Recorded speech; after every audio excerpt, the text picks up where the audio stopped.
Hey guys, Happy New Year, Happy Holidays. I hope you guys had a great Christmas and spent the holidays with loved ones and friends and ate a lot of good food.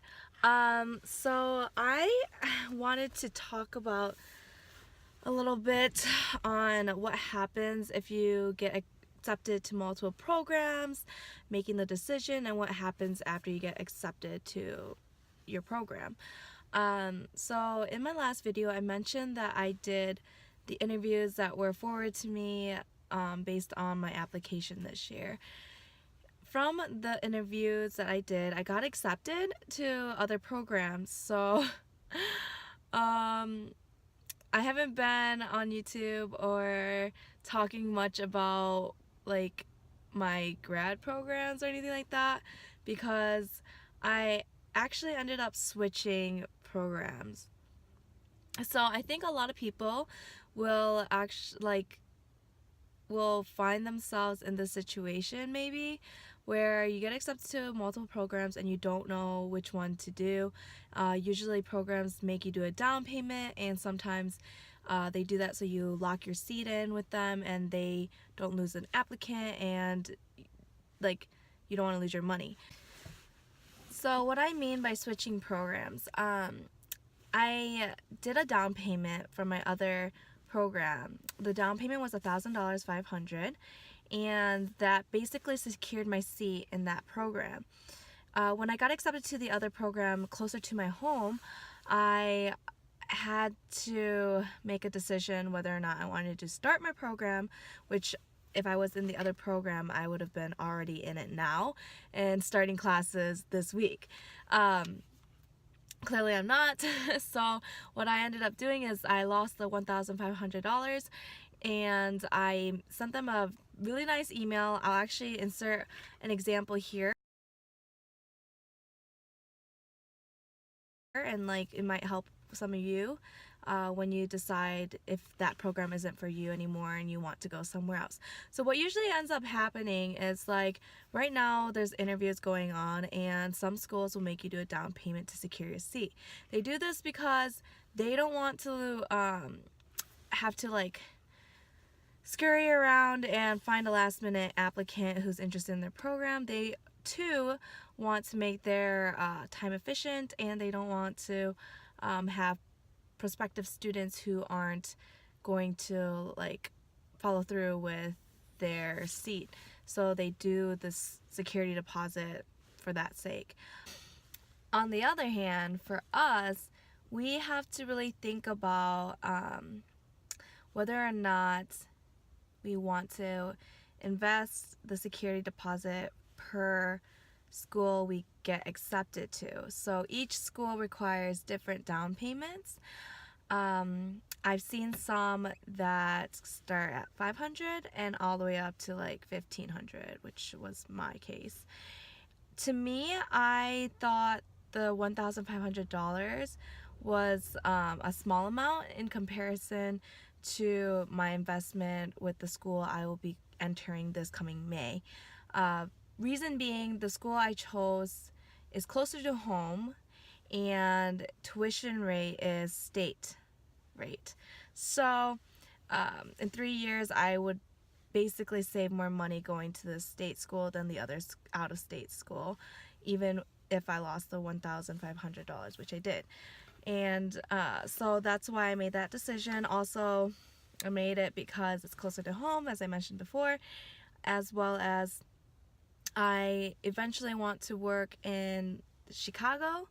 I am an Illinois resident, so the school I chose is actually connected to Chicago, so that was really my big kicker and something that I just personally wanted.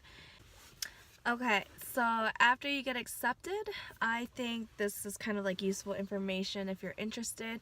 I didn't really know the timeline of when you start getting or receiving information from your school about the program, and I don't know, you just don't know, and no one really tells you these things. So I think it's helpful to I guess for me to just let you guys know, just so you guys know, because I didn't know.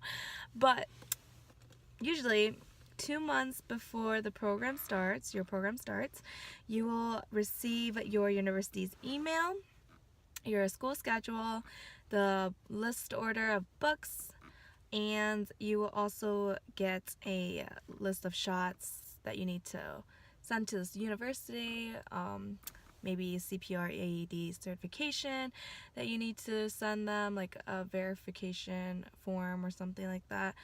They might have you upload the documents or just send it straight to their health department. So keep that in mind. It's busy work, but they give you 2 months before the program actually starts, and you can't start your program if you don't have all of the documents uploaded. So make sure you get on it ASAP. And time really does sneak up on you, and before you know it, your program will begin. Another thing to keep in mind, a month before your program starts, your tuition will be sent to you, and so hopefully you've already filled out FAFSA. If you haven't, please do it now. I know that interviews are still going on and not everyone has made their decision on their school, but FAFSA gives you the option to like send it to multiple schools. So if you are very interested in like 3 schools, let's say, and you like really know those are the schools you want to go to or whatever it might be, just send it.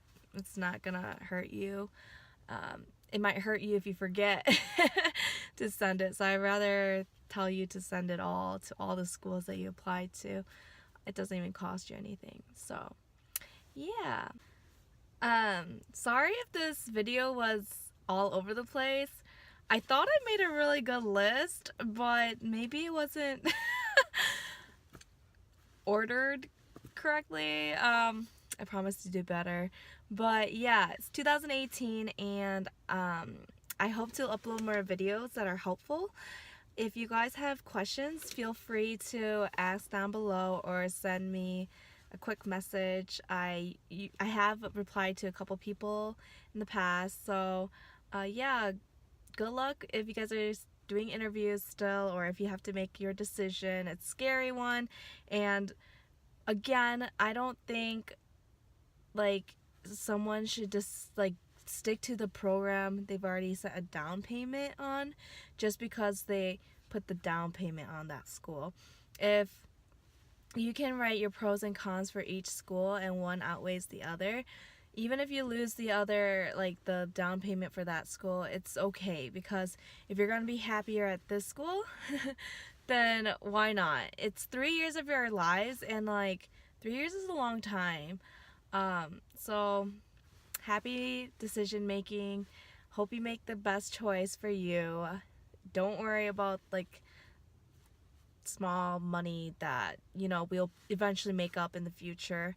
I understand, don't get me wrong, I understand that no matter where you go, like, you will become a wonderful physical therapist, a great one. It's not easy to be an accredited university for physical therapy, so I'm not saying that at all. I'm just saying if you know that one school that you might have been waitlisted and got accepted later on, it's okay to make the switch, and it's okay to lose some money along the way, because in the end it's for you and it's for your happiness, and 3 years is not short by any means, no matter what anyone else says, okay? So yeah, happy 2018. Bye.